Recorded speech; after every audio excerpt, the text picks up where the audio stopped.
Ever wonder how they do it? While everyone else is losing their minds, some people seem to glide through the storm, unshaken. They know a secret weapon forged in ancient Greece. We're giving you access to it right now. 6 Stoic strategies to control your life in a time of chaos. Because we all know what life feels like at its worst. When deadlines are screaming at you from your laptop screen. When your phone is buzzing at you with notifications. When people who depend on you, or who pay you, need answers. The pressure can make you feel as if you're about to explode. But what if I told you there was a way to hit the reset button? You can, using a simple, powerful technique first perfected by the ancient Stoics. The technique, our first technique, is just 7 words long. You have to focus on the present. To regain control, ground yourself in the here and now. It may sound simple, but when used right, it's very powerful. Instead of teaching it abstractly, let's do it. This is the 5 senses sanity check. Set aside the next minute. It won't take long. Take a deep breath and ask yourself, what 5 things can you see right now? Really look at them. The texture, the color, the light. What 4 things can you touch using your hand at this moment? Reach out and touch them.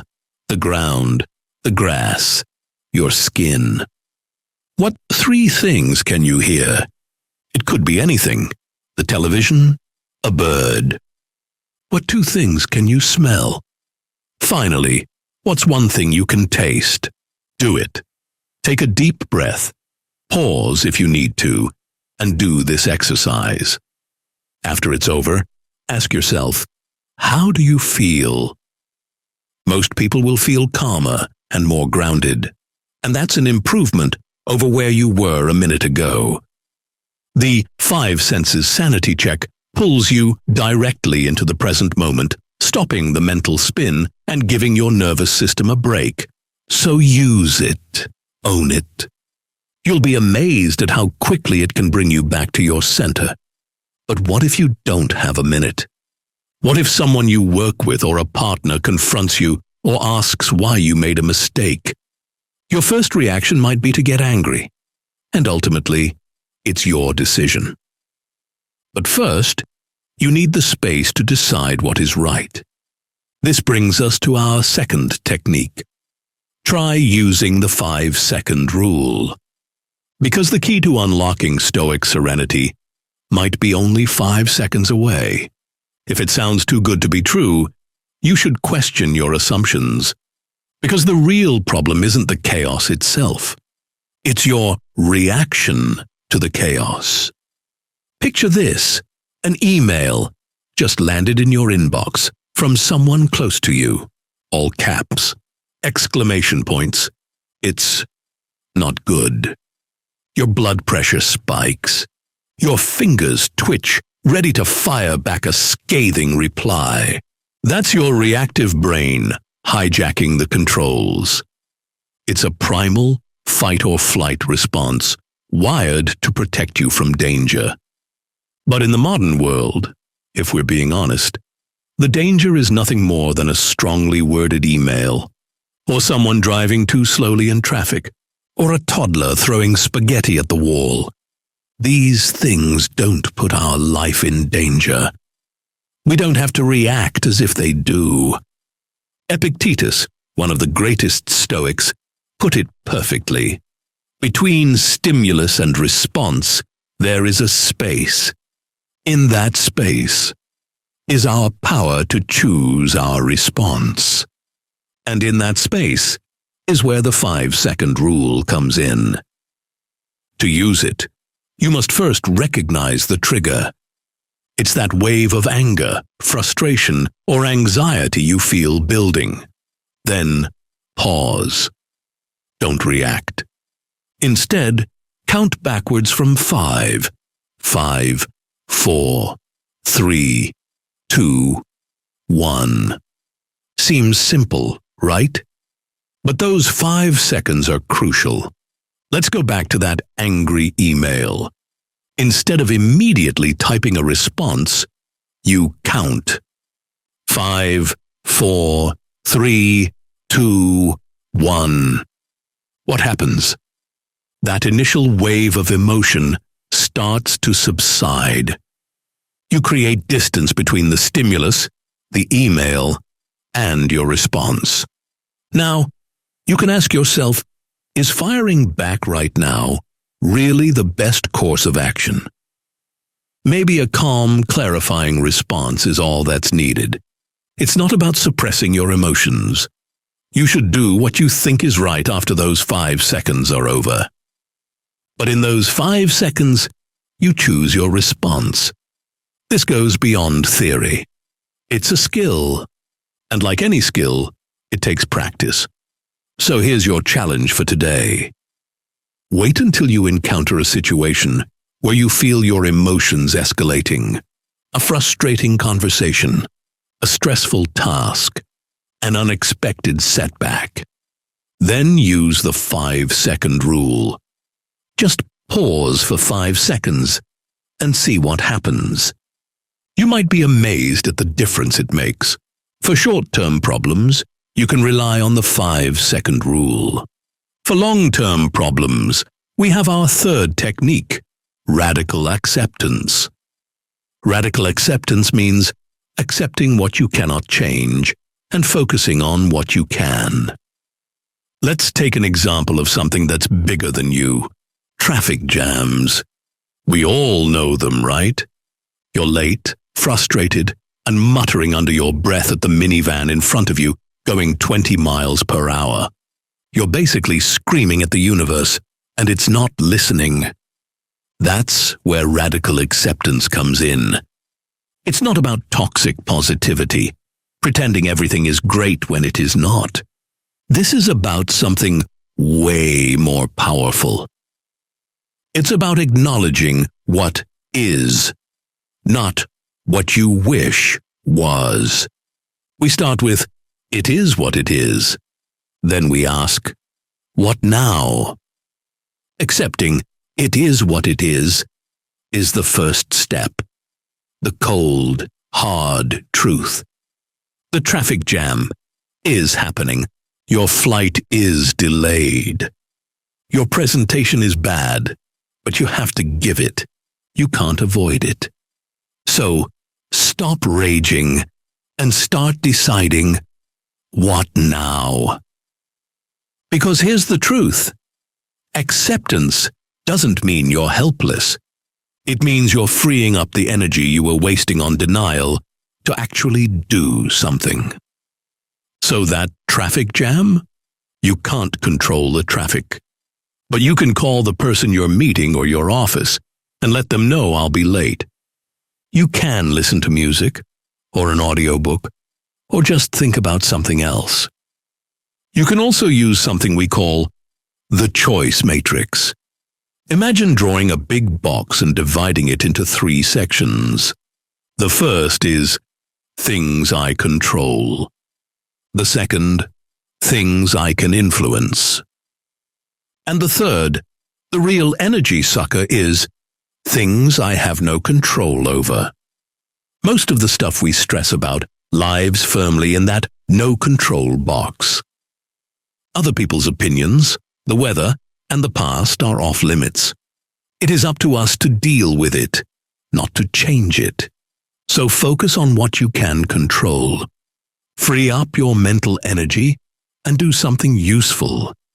Yet we all know that, even when we accept a tough situation, it can still feel overwhelming. For that, we have our 4th technique. We call it Stoic time travel. You can lower your stress by viewing current struggles through the lens of impermanence. You can use this for things like losing a client, getting a harsh word from someone you respect, or seeing a bad review of something you poured your heart into.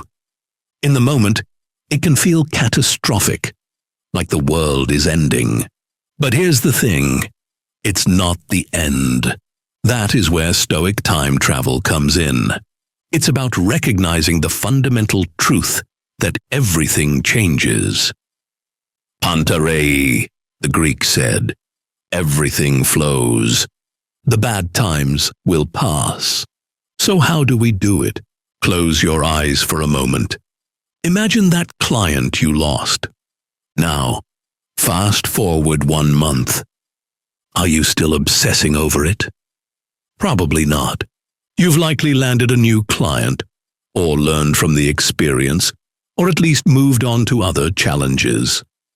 Okay, 1 year. Is it still keeping you up at night? Doubtful. 5 years.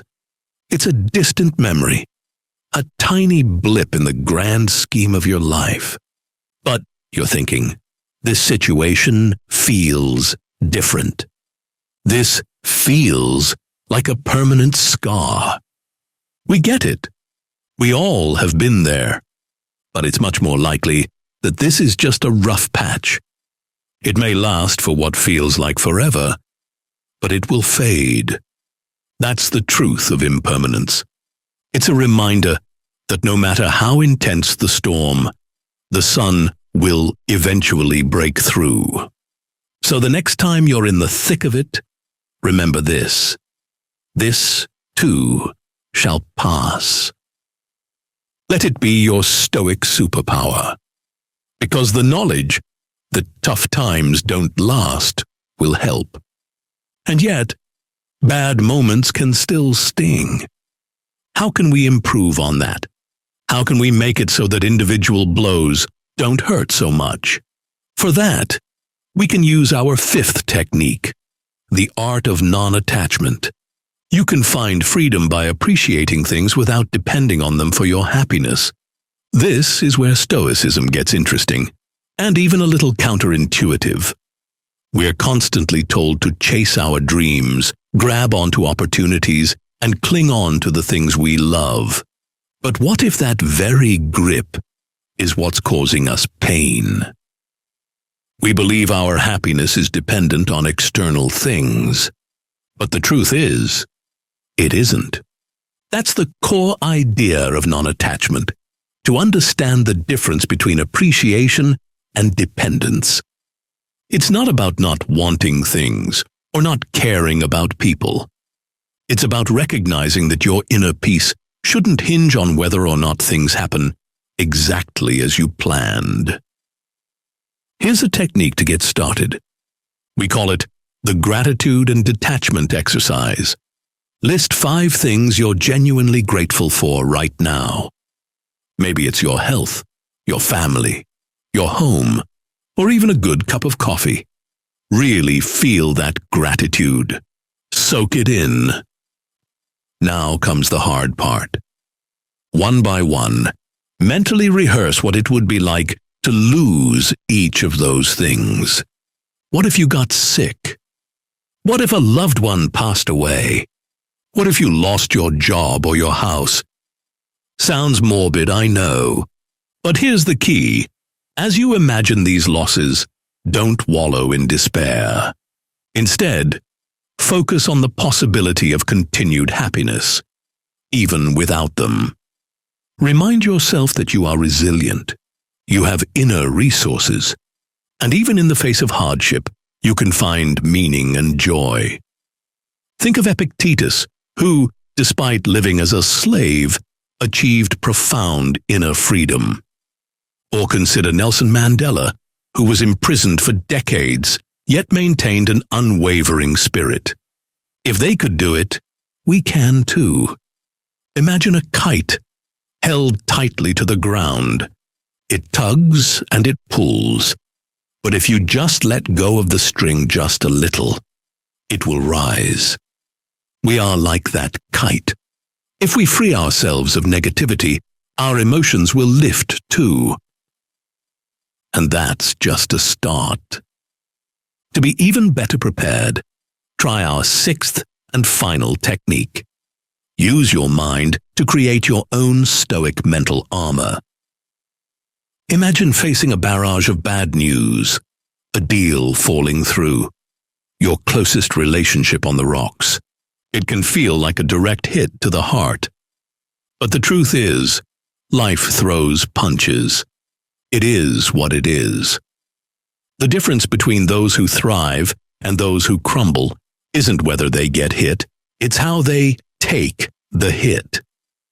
This is why the ancient Stoics focused on building resilience, grit, and an unshakable inner core. The incredible thing is, you already have that armor-building ability inside you. The Stoics understood a fundamental truth, as relevant today as it was millennia ago. You can't control what happens to you, but you have absolute dominion over how you respond. Let me repeat, you control your response.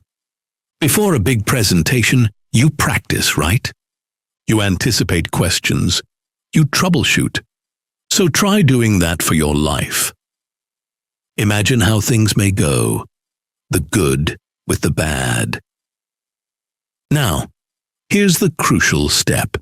Feel the emotions that come with it. The joy, but also the disappointment, the frustration, even the anger. Don't run from them. Sit with them, acknowledge them, and understand them. Because when the real thing happens, you won't be blindsided. Because you've already faced it in your mind. You've built up your resistance. If it happens, your brain will recognize the situation and say, I've seen this before. I know I survived last time. But anticipating the negative is only half the battle. The real power move is finding the good, even in disaster. In every single challenging situation, there is something beneficial, something positive. It might be tiny, obscured by the darkness, but it's there. Did a failure reveal a weakness in your strategy? Or an argument highlight a communication breakdown you can now address? That's a plus. It really is. By thinking like this, you can transform setbacks from crippling blows into valuable learning experiences. You become anti-fragile, strengthened rather than weakened by adversity. And now that you've heard all our techniques, let's walk through how you would use them through a case study. Say you're facing months of recovery after a bad injury. Maybe you tore your ACL and simply had a bad fall. It happens, especially as you get older. Here's how to apply each Stoic technique to not just endure this challenge, but grow stronger through it. First, after your injury, you might do the 5 senses sanity check. A lot of us don't spend enough time in our bodies, instead living mostly in our heads. So reverse that. Think about your body more often. If you become frustrated by a simple task that's now difficult, pause and ground yourself. Identify 5 things you can see around you, 4 things you can touch, 3 sounds you hear, 2 smells, and 1 taste. The result is that your immediate frustration subsides. You regain perspective and approach your situation with greater clarity. After an injury, you might get angry more easily after not being able to do things you used to be able to do. So if someone offers unwanted advice about your recovery, or when a friend complains about trivial problems, count backward. 5, 4, 3, 2, 1. This creates a space between stimulus and response. The result will be that you respond more thoughtfully. You protect both your relationships and your healing process. Know also that, after an injury, some things will change. Accept what you cannot change. Medical limitations are real. Focus instead on what you can control. Following medical advice, possibly doing physical therapy. The result will be that your mental health improves as you work with your situation rather than against it. You could also use Stoic time travel to project yourself forward in time. Visualize your future self having regained your mobility, perhaps with a deeper appreciation for movement and independence. Consider how this experience might give you perspective that others lack. The result will be a greater sense of ease. Daily frustrations become more bearable when viewed as temporary rather than permanent. Reflect also on the art of non-attachment, on appreciating progress without depending on it for happiness. When you achieve a recovery milestone, take it without euphoria, and when you face setbacks, recognize them without despair. Finally, use your Stoic mental armor. Anticipate challenging situations like a public outing where you'll need assistance, or an important event where your mobility will be limited. The result will be that, when these situations arise, they'll feel familiar rather than overwhelming. You can practice strategies that preserve your composure and self-respect, using your mind. So, in conclusion, let's recap the arsenal of Stoic techniques you now wield. 1. Use the 5 senses sanity check. If you're feeling overwhelmed, hit the reset button. Focus on what you can see, hear, smell, taste, and touch right now. 2. Use the 5-second rule. Deploy the 5 seconds before you react to pause, breathe, and choose a smart response instead of a knee-jerk reaction. 3. Practice radical acceptance. Instead of fighting what you can't control, accept it. Then, focus your energy on what you can change. 4th, try Stoic time travel.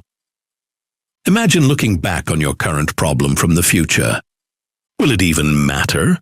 This helps you realize everything is temporary, good and bad. 5th is the related exercise is the practice of non-attachment. Appreciate the good stuff, but realize it could go away. From time to time, mentally practice letting go. Finally, our 6th practice. Build Stoic mental armor. Visualize setbacks and how you'll handle them. This primes your mind for tough times, so that when they hit, you'll be prepared and ready to endure. Ultimately, mastering Stoicism is about cultivating self-awareness, resilience, and inner peace. This is the way to succeed, regardless of external circumstances. So you can do more than survive the chaos. You can thrive in it. Pick just one technique and try it today. See how it works for you. Then add another tomorrow, and keep going. As for us, we'll be back with more ancient wisdom in our next video. Hit subscribe and turn on notifications to join our Stoic community. Your likes and comments help others find these tools when they need them most. These techniques aren't just theory. They're practical tools that have worked for thousands of years. So use them. As Epictetus said, it's not what happens to you, but how you react to it that matters. You know what to do now. The rest is up to you.